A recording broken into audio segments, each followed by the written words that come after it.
But a new poll from American Research Group shows Trump and Haley tied in New Hampshire. She's risen 11 percentage points in less than a month. And yes, Trump did win 98 of 99 counties in Iowa.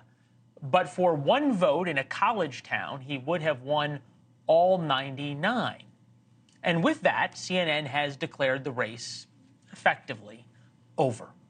Remind people Donald Trump's going to be the Republican nominee. You made the point earlier that the Biden campaign watching this tonight, they want this settled. They want to see Donald Trump as the front runner.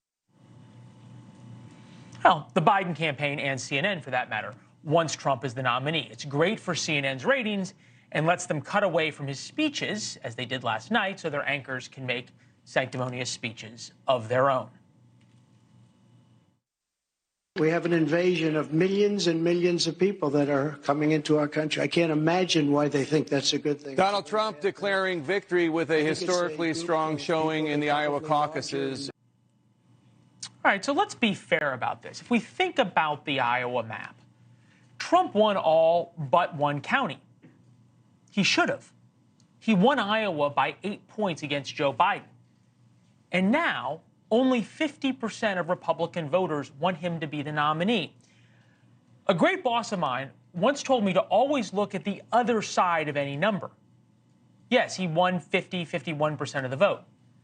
That means half of Republicans who bothered to caucus in the middle of freezing temperatures didn't want him to be the nominee. Iowa as a state is ready-made for Trump. It's a rural state, high evangelicals, below average nationally in college education and average income. These are Trump's people. And yet only 50% of the people who showed up want him. We start tonight with Erick Erickson, host of the Erick Erickson Show and author of arguably the best conservative morning newsletter. It says in the script, arguably. We're going to take that out. It is the best conservative morning newsletter. Erick, it's good to see you. You sent out a missive this morning. It's Donald Trump's party. How can it be your party when you only get 50%? Well, you know, I think the other side of the number is actually negative 14.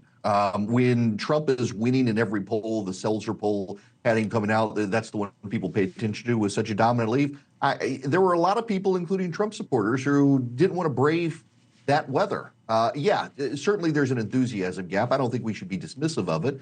And we should note that in suburban precincts where Ron DeSantis did well, the common pattern was college-educated evangelical. So Trump still got issues in the suburbs and in college towns. But yeah, I do think the base turned out, and it is Donald Trump's party. When you look at the polling average, the pollsters are nailing it pretty good, which means he's probably going to win New Hampshire as well. Well, you say probably. We've still got a week. Nikki Haley's now up with an ad criticizing Donald Trump. We'll get to that later. But I think about the turnout in Iowa. We've been told over and over, and by you as well, how fired up the Republican Party is, how angry people are at Joe Biden. And yet in a grassroots Republican state where people are angry, they've got this first-in-the-nation caucus. They've spent months being courted by these candidates, more than $100 million spent, and yet 110,000 voters participated. Just under 15% of the state's 752,000 registered Republicans. How do you explain that?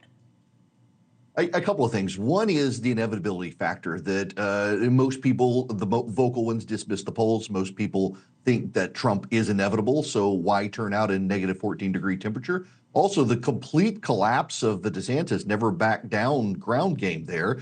He certainly defied his polling average, so clearly had some effort there. But he was not able to mobilize the people he expected to mobilize. The older people turned out, younger people didn't. That's dissatisfaction among younger voters with the slate of candidates, not just Trump. But overall, it's the people are treating him as an incumbent, and there's never enthusiasm in an incumbent Iowa caucus. We're looking right now, live pictures in New Hampshire, where Vivek Ramaswamy has taken the stage to introduce Donald Trump, the person he was running against up until last night. Do you agree with Nikki Haley that this is a two-person race between her and Donald Trump, asterisks, if she can win New Hampshire? Yeah, absolutely, I do. Nikki Haley's the only one left with money She's the only one left with an organization in New Hampshire that could possibly take him on. She's gotten very close. We actually don't know the effect of Chris Christie getting out of the race yet. Always been skeptical of ARG, not just this year. I always have been. So I want to see other polls. Fair enough. Theirs. But at the same time, the DeSantis campaign has collapsed. They're behind him. They're behind Trump in Florida right now. They're out of money. Their consultants are already backbiting him on the record, which is kind of the epitome of a campaign that's at its last leg. So Nikki Haley's the last woman standing against Trump. Help us understand, and I keep coming back to this because I too was really surprised last night for a minute about Trump's number, and then I was not surprised in that it was only 50%. And when you think about Nikki Haley in Iowa getting 20%, Ron DeSantis at about the same. If Nikki Haley, if that last Des Moines Register poll had not come out, and Nikki Haley's people were telling me this in the line at the airport this morning, they were headed to New Hampshire. If that poll had not come out showing her in second place and she had gotten 18% off a poll of 15%, which was a week before, everybody would be talking about Nikki's rise today. Oh, you're absolutely right.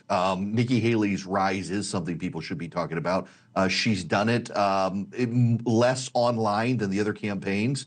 She's more out there with people. You get the sense, if you're on social media, that DeSantis has the dominant campaign. Nikki Haley's campaign isn't really there. They're out connecting with voters. She has run an impressive campaign. And keep in mind, Nikki Haley does have a pattern of beating frontrunners. That's how she became governor in South Carolina. Thanks for watching. Go to joinnn.com to find NewsNation on your television provider.